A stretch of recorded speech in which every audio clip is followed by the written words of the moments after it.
And then we went on to the mortuary temple of Hatshepsut, a rare example of a female pharaoh. I'm going to tell you about the temple here from the luxury of our air-conditioned bus to admire the beautiful architecture of the building.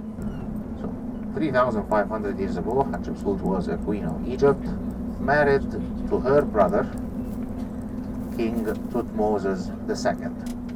At that time, kings married their sisters, and Hatshepsut and her brother, the King Thutmose II, they were married, ruled Egypt together as king and queen. Just like every other king of her time, she had a funerary temple, that beautiful building. Also, it came out to be one of the magnificent pieces of architecture of the West Bank here temples.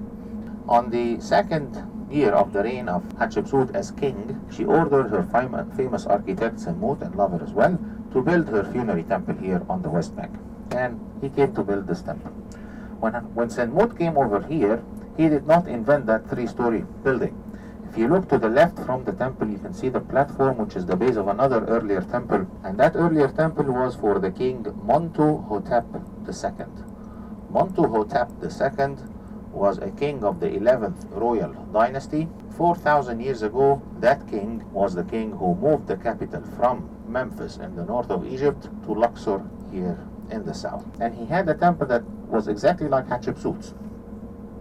But the fact that they are both below the mountain, so in earthquakes, rocks falling from the mountain over the temple destroyed them. And Senmut, by the time he was building the temple of Hatshepsut, seeing the destruction in the older temple, he decided to copy its architecture right next doors on a slightly bigger scale.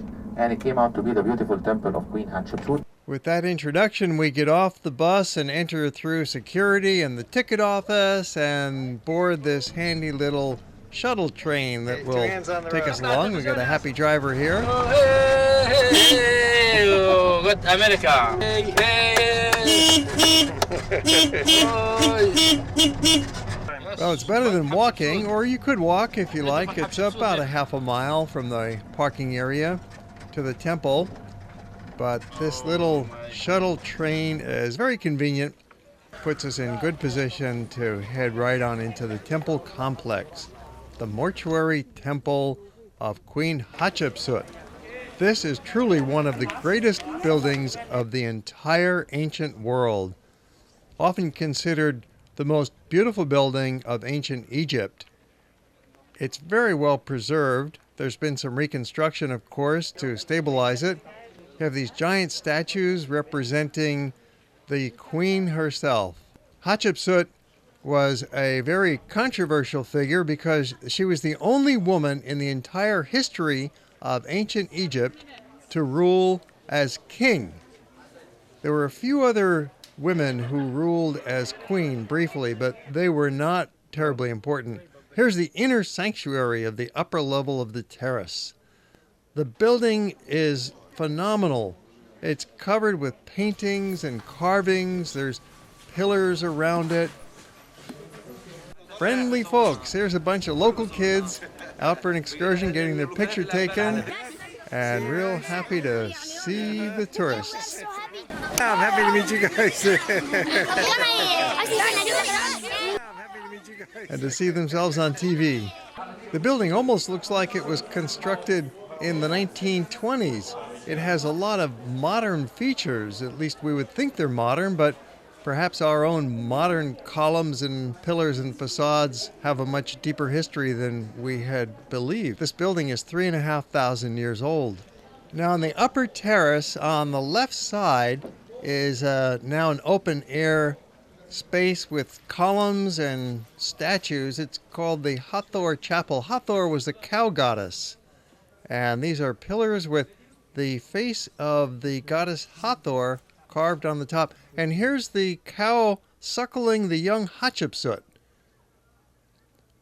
That's a rare example of well-preserved original statues and wall carvings on the upper left side of the terrace.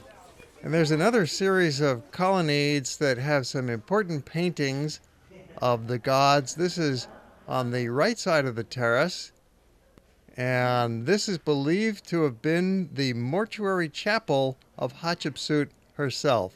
There are paintings on the wall of the god Anubis, and you can make out what may have been some of the funerary jars and potions. The original sky painting is still visible with the blue sky and the golden stars.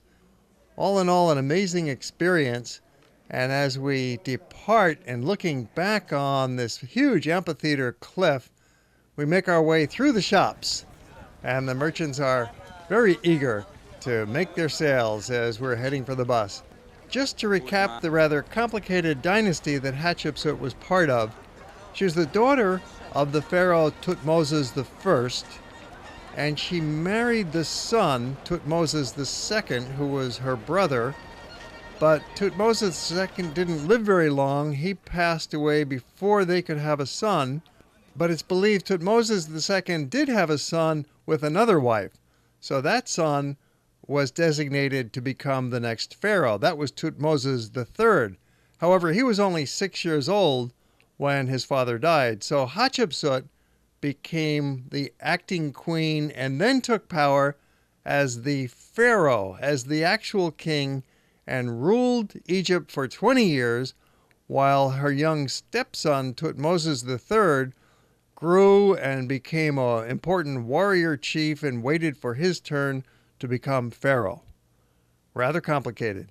And perhaps most strangely, Hatshepsut, who was a lady, was often depicted as a man because a lady could not be pharaoh of Egypt. And on the bus, our guide is going to recap a little bit of what happened after with Hatshepsut, after she passed away. What happened after the death of Hatshepsut, Thutmose III, the 6 years old boy, is a 28 years old man now, claims his throne share and becomes the king, even though he hated Hatshepsut that much for taking his place for 22 years. But he had to still to respect the Egyptian belief and tradition, and he had to marry her daughter because she's the one from the royal bloodline.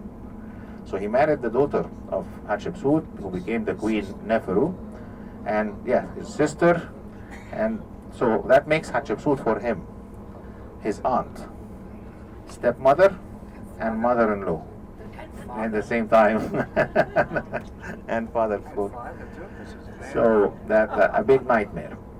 Anyways, so he married her daughter. She became the queen Neferu, and they ruled Egypt together. About 2 years later, after the name of Queen Neferu starts to disappear somehow, and Thutmose III starts his revenge from Hatshepsut for taking his place for this long years.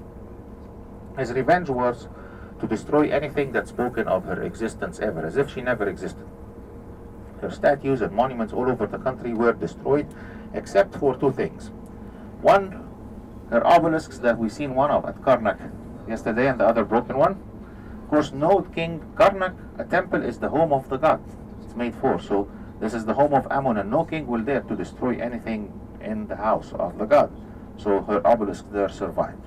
The other thing was this temple here. Of course, that beautiful, magnificent building, it's a waste. This is 3,500 years old, this building over here. When you can imagine back then, looking at something like that was, wow.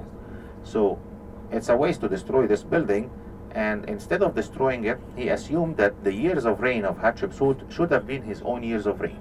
So this must be his own temple then, and not hers. And accordingly, he went erasing, because in most of the temples she was shown in the form of a man, he went erasing her name and putting his name instead of hers, making that his own temple and these scenes for him. But where she was shown in the form of a woman, he totally erased her figure.